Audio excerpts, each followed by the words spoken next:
according to how God said, that makes sense to me. I accept that. I like that. You see, I'm a person, I get confused if you don't give me the rules and the laws. Give me the rules and the laws, and I can live by it. I know how to adjust. I like to know how things is. Don't give me one rule today, and then tomorrow you change it. I can't operate like that. I like to know where I stand. I understand that. I can take that. So God chooses Abraham. Genesis 12:1. Now the Lord had said unto Abraham, get thee out of thy country, and from thy kindred, and from thy father's house, unto a land that I will show thee. And I will make of thee a great nation, and I will bless thee, and make thy name great. And thou shalt be a blessing, and I will bless them that bless thee, and curse him that curse thee. And in thee shall all families of the earth be blessed. So there is where the beginning of hope starts. So Abraham had Isaac, Isaac had Jacob, and Jacob's name was changed to Israel. Israel ended up in Egypt, Genesis 46:1. And Israel took his journey, which was Jacob, with all that he had, and came to Beersheba, and offered sacrifice unto God of his father Isaac. And God spake unto Israel in the visions of the night, and said, Jacob, Jacob. And he said, Here I am. And he said, I am God, the God of thy father. Fear not to go down into Egypt, for I will there make of thee a great nation. I will go down with thee into Egypt, and I will also surely bring thee up again. And Joseph shall put his hand upon thine eyes. And Jacob rose up from Beersheba, and the sons of Israel carried Jacob their father and their little ones and their wives into the wagons which Pharaoh had sent to carry him. And they took their cattle and their goods with them, which they had gotten in the land of Canaan, and came into Egypt, Jacob and all his seed with him, his sons and his sons' sons with him, his daughters and his sons' daughters, and all his seed brought he with him in Egypt. Pastor, what all is going to? Well, I'm showing you how God created man innocent. Man come into sin, bow down to Satan. Satan takes over. God tries to cover man all the time and making a way, because he already know what he has to do to save man again. And this is just one way. It have no other way. People find all kind of other way. This is the only way. This is the creator, creates days, creates everything. But Satan tries to confuse. He tries to confuse man so he will never see the truth. God calls Moses. Moreover, he said, I am the God. This is Exodus 3:6. Moreover, he said, I am the God of thy father, the God of Abraham, the God of Isaac, and the God of Jacob. And Moses hid his face, for he was afraid to look upon God. Now therefore, behold, the cry of the children of Israel is come unto me, and I have also seen the oppression wherewith the Egyptians oppressed them. Come now therefore, and I will send thee unto Pharaoh, that thou mayest bring forth my people, the children of Israel, out of Egypt. So we understand how the people got into Egypt in the first place, right? It was Abraham, Isaac, Jacob, which turned to Israel. They went down into Egypt during Joseph's time. 400 years passed. And now they reached to the state where God called Moses to deliver them. God gives the Passover lamb, and this is where we need to pay attention. Exodus 12:1. And the Lord spake unto Moses and Aaron in the land of Egypt, saying, This month shall be unto you the beginning of months. It shall be the first month of the year to you. Beloved, our year starts January 1st, the middle of winter. Just as our days start 12 a.m. in the middle of the night. Could we be more confused? Our year starts in the beginning of winter. Our year does not start in the 4 seasons, which is spring, should be in April. That's when everything is brand new. New leaf. If you watch the 4 seasons, new leaf comes out on the trees. They will flower, they will bear in the summer, in the fall, what is called fall or autumn. The same leaf will fall, and then the trees look like a twig. If you live in the foreign countries and you come in winter time, you think everything dead. I'm talking about, you don't see nothing green. Everything dry like a dead. If you don't go and break the tree, you will think it's dead. And then until the new year, which is in spring, which everything is new, the tree comes up. God is saying, this shall be what? The beginning of months. So the beginning of months, according to God, will have to be in April. So, month start. And the Lord spake unto Moses, verses 2, this month shall be unto the beginning of months. It shall be the first month of the year to you. So, let me just go to Exodus and read that part from the Bible, because I'm going to be staying there for a little while, because I want you all to understand the beginning of months. So if this is the beginning of months, how did the people check days before?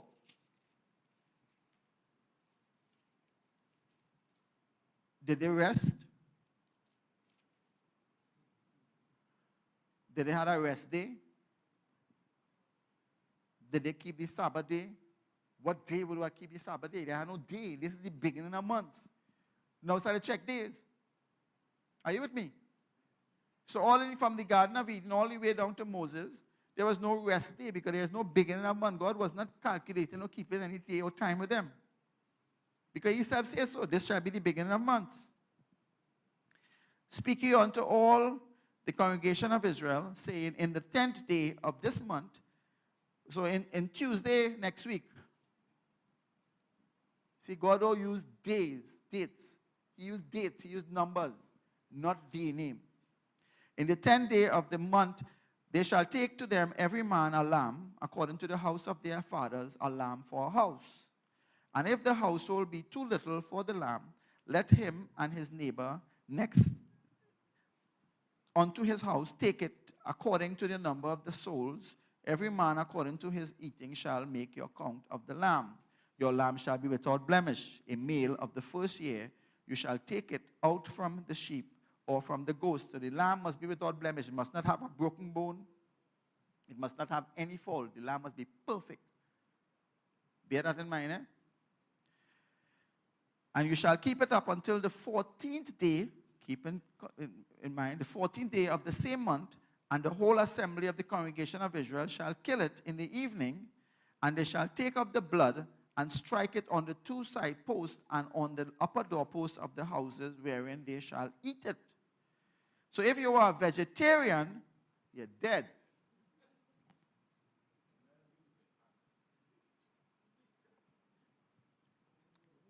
Amen? You're getting instruction from God what to do. If you're a vegetarian, you ain't going to kill no lamb. Because I don't eat meat. If I don't eat meat, I can't kill the animal. I am commanded to kill the animal. I am commanded to take the blood and put it on the doorpost. And there are some religious groups that don't deal with blood. So them there too.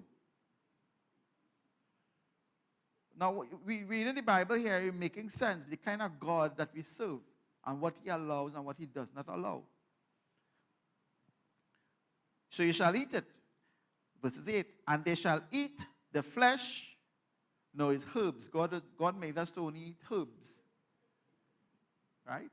So if you are a vegetarian and you figure you don't eat meat because of religious reason, your God cannot be the God that we're talking about here. Because this God telling you to eat the flesh. He ain't saying you have a choice, you know. He said, and they shall eat the flesh in that night, roasted with fire and unleavened bread. Here's where the unleavened bread. Remember we talked about the Easter and the unleavened bread? And with bitter herbs they shall eat it. Eat not of it raw, nor sodden at all with water, but roast with fire, his head with his legs, and with the pertinence thereof, and you shall let nothing of it remain until the morning, and that which remaineth of it until the morning you shall burn with fire, and thus shall you eat it, and thus shall you eat it, with your loins girded, your shoes on your feet, your staff in your hand, and you shall eat it in haste. It is the Lord's Passover. And when we finish this comparison here, you will understand that when you come to take the communion, because I'll explain to you that this is the very communion that we take, that you need to dress properly and come in the house of God and reverence that day and that time when you take the communion. This is what God is showing here, that remember they're in their house. Why are they dressed? At home, Is an alarm? I'm going on roast this thing. Why I had to dress and look nice? My staff in my hand, my clothes proper, my sandals on my feet. I must be looking sharp when I sit down for dinner. It must not be no wishy-washy thing. And if that is the way God is reflecting to the people that tell them about a lamb, which is a sheep, an animal, to sit down to eat, how you reverence this thing, because this thing is what's going to cover you when death comes in. You know. Death is coming, and because of the blood of this sheep that you kill, you getting spared. Won't you be grateful? If you know death coming and this thing protecting you, you will be grateful. So you will be attentive. You will dress properly. Not when we have a resurrection day, when we're celebrating the resurrection of Christ, and half of the people don't even show up. That to me shows ungratefulness to God, not to me, you know. It shows that you're not reverencing God. Now, I know people have genuine reasons and excuses, but some don't. And some doesn't even they don't care less. But we know who we are. For I will pass through the land of Egypt this night, and I will smite all the firstborn in the land of Egypt, both man and beast. And against all the gods of Egypt I will execute judgment. I am the Lord. And the blood shall be to you for a token upon the houses where you are. And when I see the blood, I will pass over you. And the plague shall not be upon you to destroy you when I smite the land of Egypt. And this day shall be unto you for a memorial, and you shall keep it a feast to the Lord throughout your generations. You shall keep it a feast by an ordinance forever. 7 days shall you eat unleavened bread. Even the first day you shall put away leaven out of your house. For whosoever eateth leavened bread from the first day until the 7th day, that soul shall be cut off from Israel. Again, I reflect back to the Easter scripture that I opened with, because it was the days of unleavened bread. So we know it's the same time. Easter was around the same time of the days of unleavened bread. And in the first day, there shall be a holy convocation. And in the 7th day, there shall be a holy convocation. To you, no manner of work shall be done in them, save that which every man must eat, that only may be done of you. So the first day is talking about the 14th day is when you kill the Passover lamb. The day following the 14th day is the 15th day. We could count, right?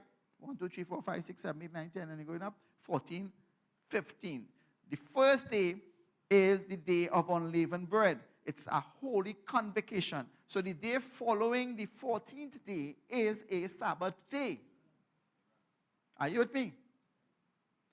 14, 15. The day following the Passover is a Sabbath day. All that will make sense just now. And you shall observe the feast of unleavened bread, for in this same day have I brought your armies out of the land of Egypt. Therefore shall you observe this day in your generations by an ordinance forever. In the first month, on the 14th day of the month, at even, you shall eat unleavened bread until 21st day of the month at even. 7 days shall there be no leaven found in your houses, for whosoever eateth that which is leaven, even that soul shall be cut off from the congregation of Israel, whether he be a stranger or born in the land. You shall eat nothing leavened, in all your habitations shall you eat unleavened bread. Okay. Now, let me go now and see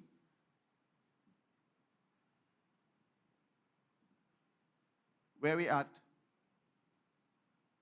So, based on what I was explaining to you all on the days, we know we cannot get 3 nights and 3 days from Friday to Sunday morning. I explained that through creation. We know how a day is. So, it has to be 3 nights, 3 days, 12 hours, 12 hours. Now, let's do some facts.